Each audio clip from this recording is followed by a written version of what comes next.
Om Tat Sat. Welcome to Jyotirmayananda Society, our journey to self-realization. Please subscribe for the mystical meanings of the scriptures and to enjoy daily satsang with us.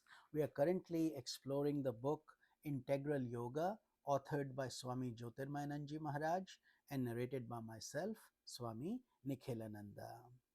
When did yoga begin? It is very difficult to fix a date in history when yoga began. The Vedic literature source of yogic teachings dates back to a period thousands of years before Christ. Therefore, yoga is ancient, very antique. However, it is not the antiquity of yoga that lends authenticity to its teachings and philosophy, but it is its time proven techniques of self control and spiritual perfection that give it abiding meaning and significance. Newton discovered the law of gravity, but the law did not start with him. Much in the same way, the mystic laws of self advancement, spiritual unfoldment, and divine realization did not start with someone who simply discovered certain spiritual laws.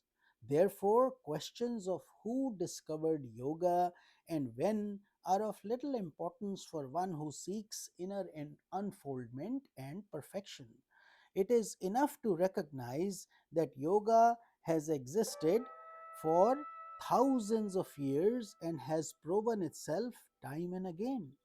The most powerful movement in nourishing the religions of the world and helping mankind discover the essential unity of life. It is reasonable to assume, furthermore, that the yogic atmosphere granted in ancient times was imbibed by Jesus.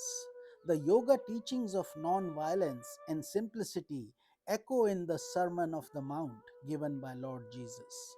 All religions at their depth speak of the same reality. You do not have to be a Hindu, Christian, or Mohammedan to be saved from the bitterness of the world process. Rather, through yoga, dive deep into your own faith and discover that all religions are basically one and the same.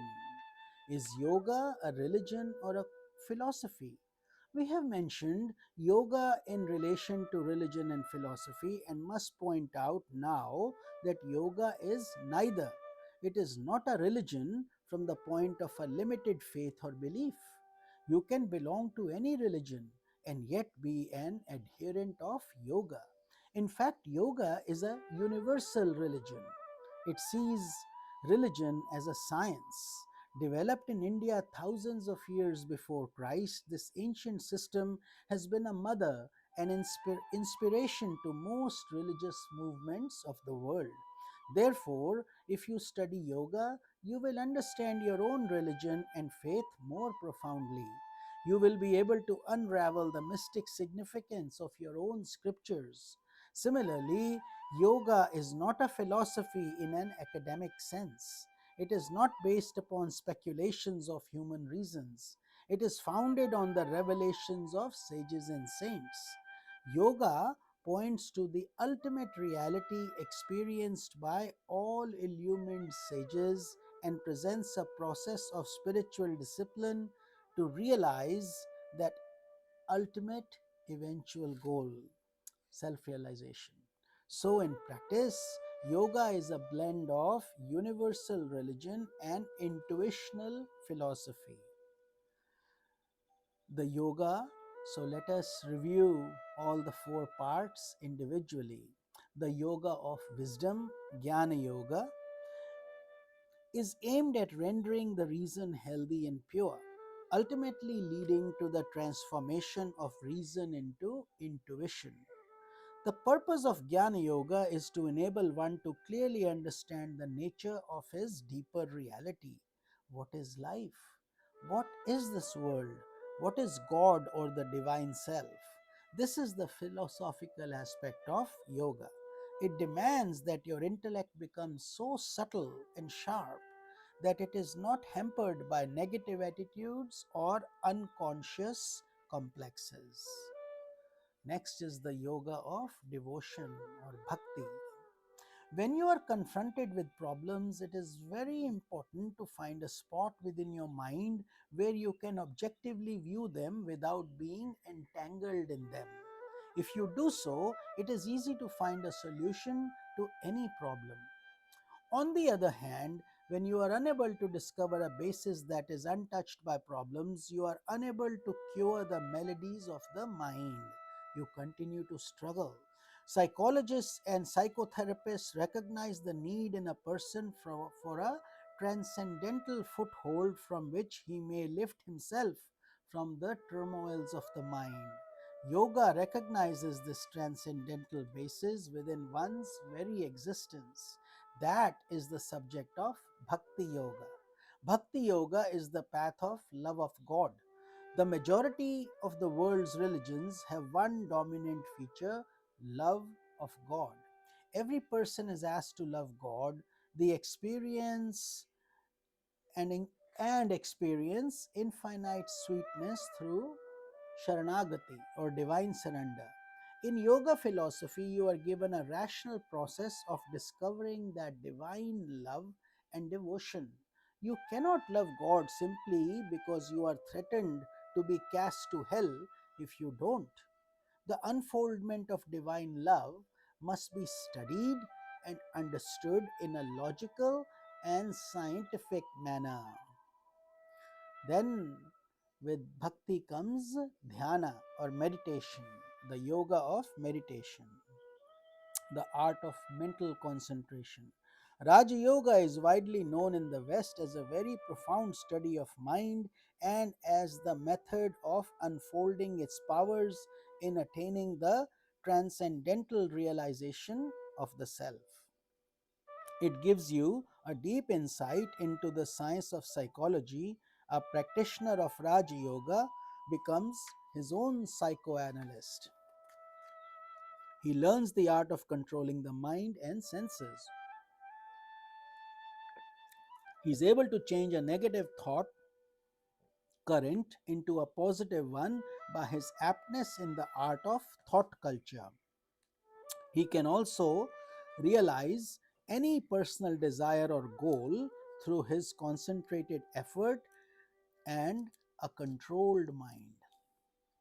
You may say, I am really not interested in yoga.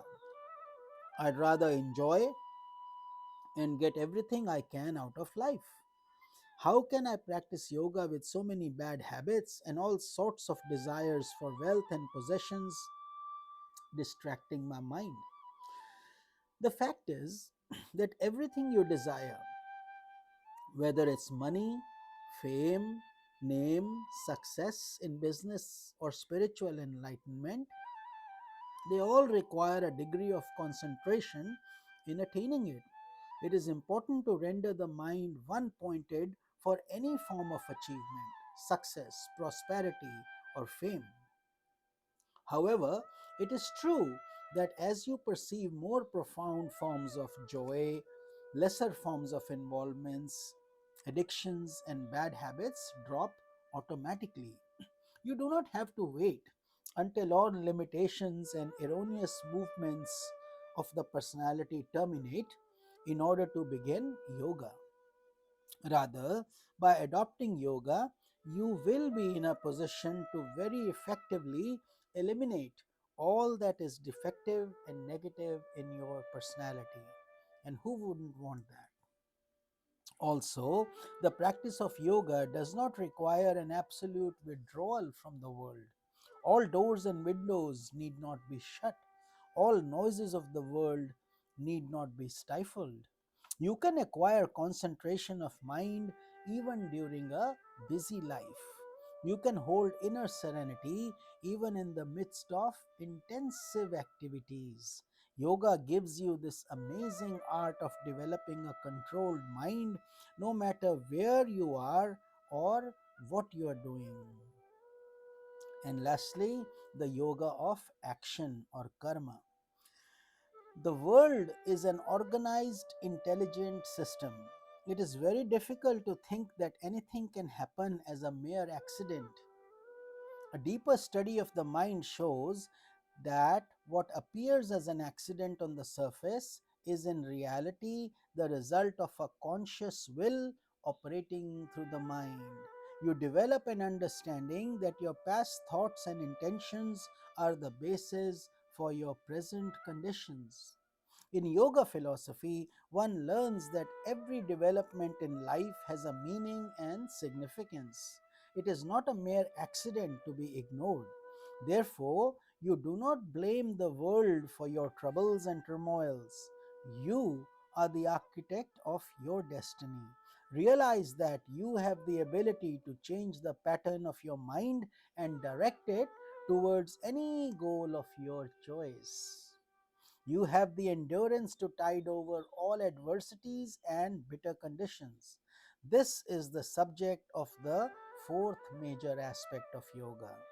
Karma Yoga is the test of yoga development and advancement. Rather than living a secluded life, you apply and practice yoga while performing your duties in day to day life. You will not be in conflict with your life when you realize the world unravels different conditions of pleasure and pain in order to aid your spiritual advancement. Instead, you will consider the world a help in your spiritual task of discovering your deeper self. The following is a detailed description of the four major yogas and their practices. Afterwards, we will discuss the minor yogas and how they all blend together in the dynamic system of the integral yoga. So, now going forward, we will cover each yoga in more detail. This is Swami Nikhilananda. Om Tat Sat. I will see you in tomorrow's satsang. Hari Om Tat Sat.